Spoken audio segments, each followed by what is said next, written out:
Oke, saya akan tanyakan ke Prof. Hendrawan dulu terkait dengan P3 ini yang masih belum jelas akankah mengubah konstelasi atau kekuatan koalisi sendiri?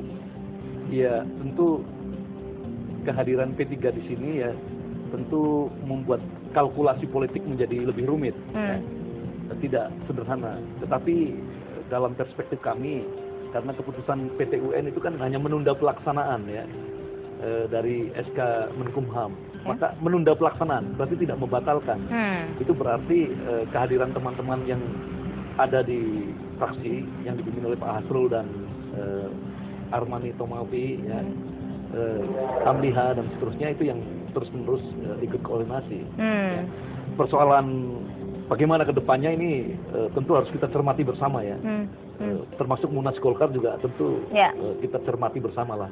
Kita harus bijaksana, apalagi ini urusan partai lain ya. Kami juga selalu menahan diri, memberi hormat ya kepada mekanisme yang berlaku di masing-masing partai ya. Tetapi sekali lagi semangat islah ya, semangat agar kita menyelesaikan ini semua untuk bangsa itu saya kira harus dikedepankan. Kalau dari Koalisi Merah Putih sendiri terkait dengan posisi P3 ini bagaimana, dan kemudian juga Golkar karena sebentar lagi Januari akan munas? Ya, kalau pengalaman periode-periode sebelumnya ya, ketika ada perubahan pimpinan di masing-masing partai tentu kebijakannya kadang-kadang berbeda juga. Tapi kita tentu berharap ada tradisi baru, itu semangat awalnya Bang. Jadi kita ingin bahwa menjadi oposisi itu juga mulia gitu. Jadi koalisi didasarkan atas nilai, itu mudah-mudahan karena bagaimanapun democratic wisdom itu memang di era presidensial itu mengharuskan kita punya parlemen yang kuat. Tapi bagaimana perjalanannya nanti ini kan proses belajar juga. Mudah-mudahan dalam proses belajar ini ada buah manisnya. Selalu optimistis kalau Mazil ini ya. Kalau Prof. Ikrar, Anda optimistis juga atau bagaimana ini soal konstelasi politik? Kita lihat dulu ya status hukum P3 itu bagaimana ya. Kalau status hukumnya seperti yang dikatakan oleh Prof. Hendrawan, itu berarti makin kuat itu posisinya Romi di situ ya, tinggal menunggu waktu saja. Tapi kalau kemudian status hukumnya itu dianggap status quo, artinya status quo yang masa sebelumnya, nah ini menjadi suatu hal yang repot ya.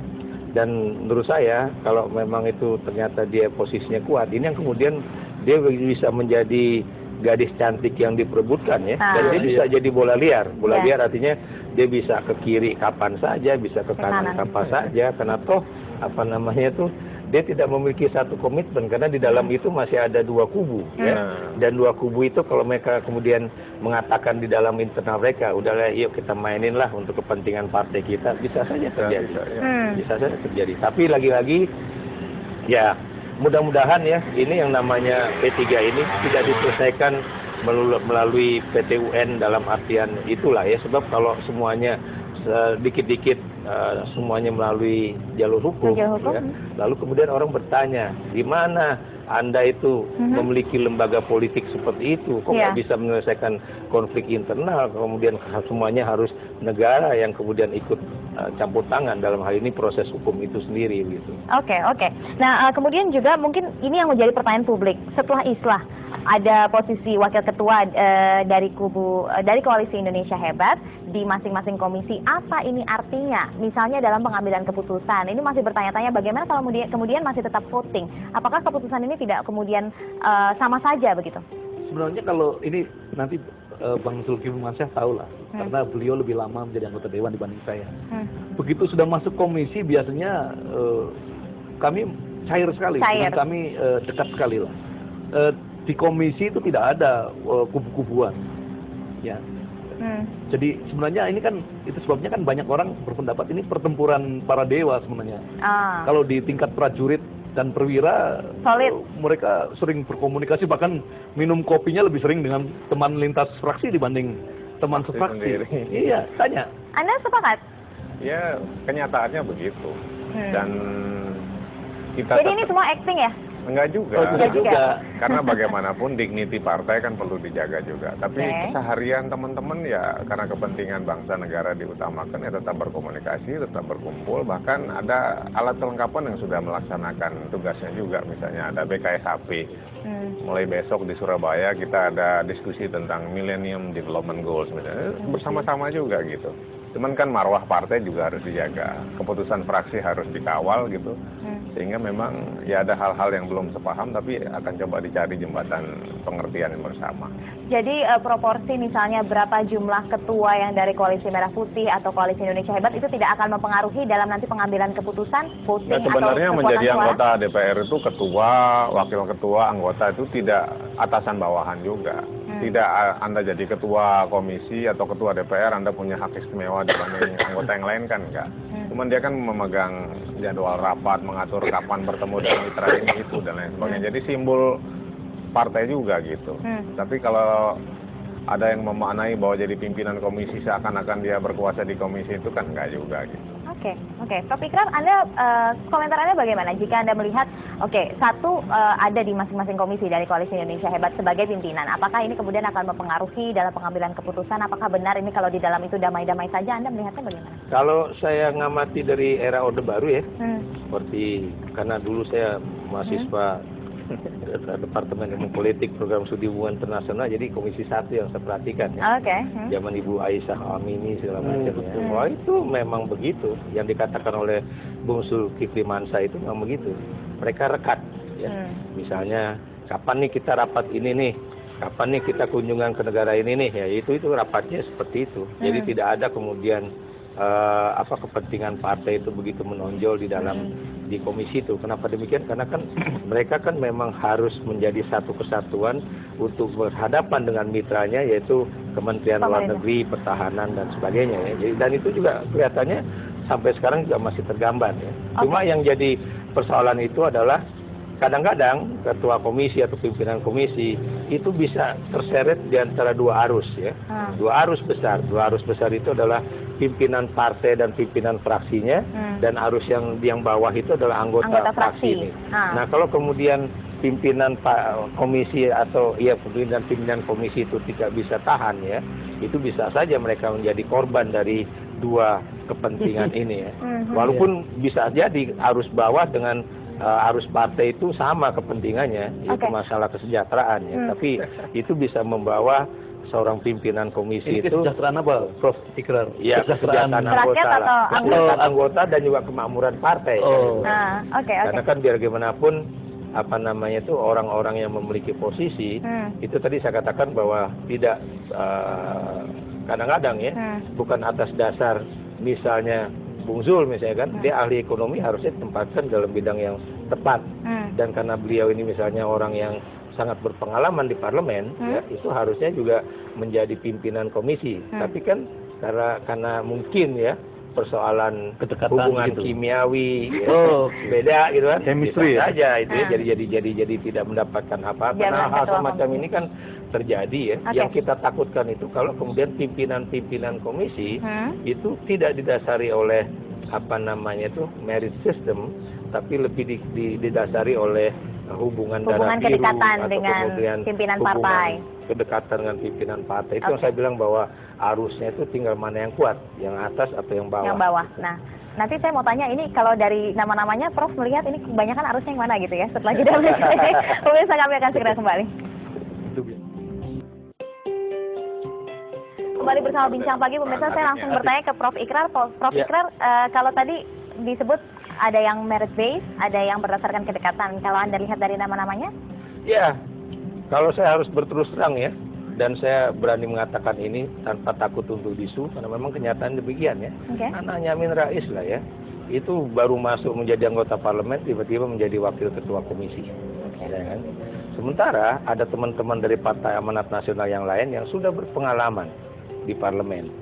Dan kemudian bukan mustahil ya, bukan cuma pengalaman, tapi pengetahuan mengenai apa yang menjadi tugas-tugas keparlemenan itu mungkin jauh lebih lekat ya. Tadi saya sudah mengatakan, saya seorang profesor doktor.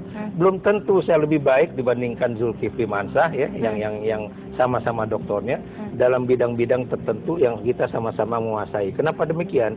Karena saya hanya belajar dari textbook dan saya juga hanya belajar dari mengamati. Tapi saya tidak pernah mengalami. Jadi itu perbedaan nuansa politik, kemudian juga bagaimana kita bergaul ya. Karena tentunya agak berbeda antara praktisi dengan misalnya pengamat. Itu yang juga harus kita lihat ya. Ada juga contoh-contoh lain ya, yang juga mungkin bisa juga berasal dari Partai Amanat Nasional ataupun dari partai lain ya. Dan kita juga tahu bahwa itu yang kadang-kadang menjadikan ya teman-teman di partai politik khususnya di DPR itu juga kadang-kadang jengah bukan pada partai lain, tapi kepada partainya sendiri yang kemudian tidak bisa menentukan orang atas dasar tadi saya katakan merit system, gitu kan? Yang benar-benar ini perjuangan untuk partainya dan juga perjuangan untuk negaranya. Gitu. Oke, nah Prof. Hendrawan, kalau Anda melihat jika kemudian kedekatan antara pimpinan komisi itu dengan partai lebih kuat, artinya kemungkinan besar bahwa tarikan ke atas itu lebih besar daripada tarikan ke bawah ke anggota-anggota fraksi, sehingga solid itu agak lebih sulit terjalin jadinya. Nah, ini ada kekhawatiran tidak kalau ke depannya program-program pemerintah yang kemudian pro rakyat, ini jadi kekhawatiran masyarakat ya, akan lebih mudah dijegal kemudian nanti di komisi-komisi? Tetapi dengan tadi solusi menempatkan semua pihak di dalam pimpinan alat kelengkapan dewan, saya kira sedikit banyak akan mengurangi peluang itu ya. Tetapi kalau tadi sebenarnya Bang Ikrar ini menjadi keprihatinan kita bersama, sebenarnya parameter meritokrasi dalam politik atau profesionalisme dalam politik itu kan susah ya. Dan ketika pimpinan partai politik menempatkan orang dalam pimpinan komisi dan seterusnya, itu kan pertimbangannya banyak sekali ya.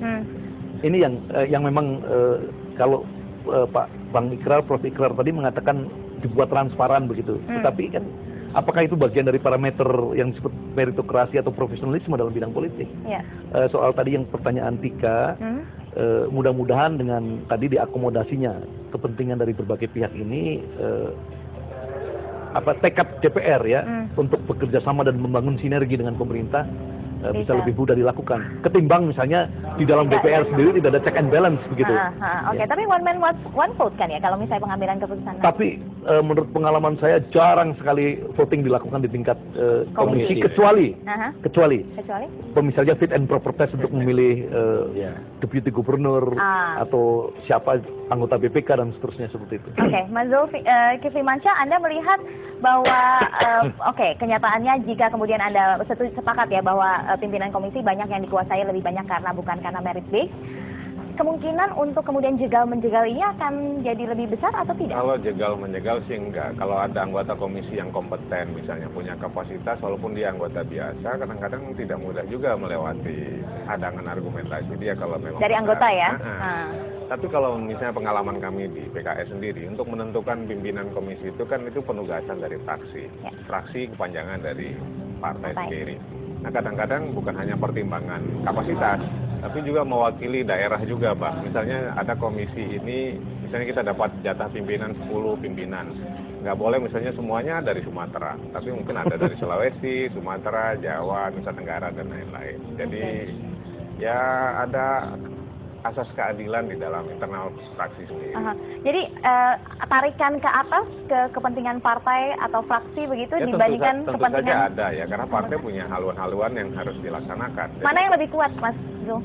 Iya, sama-sama kuat saya kira. Misalnya di Banggar, badan anggaran itu biasanya, misalnya kita punya jatah 9. Jadi semua partai daerah itu ada wakilnya di situ. Ada yang dari Sulawesi, ada yang dari Sumatera, dan lain-lain. Sehingga program-program pemerintah yang backup finansialnya cukup kuat bisa dialokasikan ke masing-masing daerah pemilihan teman-teman. Oke, Prof. Ikrar, mungkin sebagai penutup Anda bisa menyimpulkan dan juga memberikan pesan dalam tanda kutip kepada DPR yang kemarin-kemarin sudah begitu dengan dramanya begitu, supaya tidak terulang lagi. Apa yang kemudian what's next? Apa yang benar-benar harus menjadi agendanya dari DPR? Jadi yang harus difahami oleh teman-teman di DPR ya, jangan kemudian mereka itu bercermin pada politik di Amerika Serikat, ya, bahwa itu memang berbeda dengan kita. Kenapa demikian? Karena mereka kan cuma dua partai. Ya. Jadi kalau satu menang di presiden, satu kemudian yang lain menang di Senat dan House of Representatives, ya memang begitulah adanya. Tapi kita dari awal itu memang sisi politik kita itu memang di satu sisi ada kontestasi, ada kompetisi, tapi juga ada kooperasi, ada kerjasama, ya, dan juga ada kebersamaan. Makanya baik itu pada era Soekarno, pada era Soeharto, itu penempatan orang-orang bahwa jangan kemudian semuanya diambil oleh partai yang paling dominan, itu selalu dijaga. Dan itu yang kemudian menjadikan konflik-konflik di dalam internal DPR itu menjadi berkurang, dan itu juga menjadikan posisi DPR, spesiasi pemerintah itu akan jauh lebih kuat dibandingkan kalau mereka itu terpecah-pecah. Jadi hal-hal semacam ini yang harus dipahami ya, supaya kemitraan dengan pemerintah itu memposisikan DPR lebih kuat di dalam berargumentasi, itu jauh lebih penting dibandingkan bahwa kalau saya menang di dalam koalisi di ini, ya udah itu hak saya. Padahal mereka lupa bagaimana tahun 2009-2014, bagaimana tahun 2004-2009 ya, atau kemudian tahun 99 sampai 2004. Kan itu kan ada proses kebersamaan juga, walaupun ada juga konflik. Tapi konsensusnya kemudian juga dicapai dengan begitu cantik lah. Oke. Tapi Prof. Ikrar, singkat saja mungkin ini Anda melihat rujuknya rujuk semu atau nyata? Buat saya ini rujuk nyata, tapi lagi-lagi ini bukan akhir dari perseteruan. Baik. Kenapa demikian? Karena dinamika politik di DPR itu tidak akan ditentukan oleh koalisi Merah Putih dan koalisi Indonesia Hebat, tapi ditentukan oleh isu. Isu yang nanti akan menentukan siapa yang kemudian bergabung dengan siapa di dalam DPR nantinya. Oke, ini ada banyak PR-nya yang menanti, soal kartu sakti, soal juga subsidi bahan bakar minyak, ini yang harus kemudian... Soal perpu juga yang soal perpu dekat, juga, ya. Iya, pilkada itu ya. Iya. Oke, nanti kita nantikan bagaimana kinerja DPR yang seperti dijanjikan bahwa ini islah supaya kemudian juga bisa solid, bekerja, mengusung segala sesuatu untuk lebih baik bagi bangsa ini. Baik, terima kasih. Kita nantikan bagaimana kinerja DPR. Terima kasih Bapak-Bapak sudah hadir di sini dalam Bincang Pagi. Pemirsa, kami belum usai, masih akan berlanjut bersama dengan rekan-rekan. Nanti saya setelah jeda berikut ini tetaplah bersama Bincang Pagi.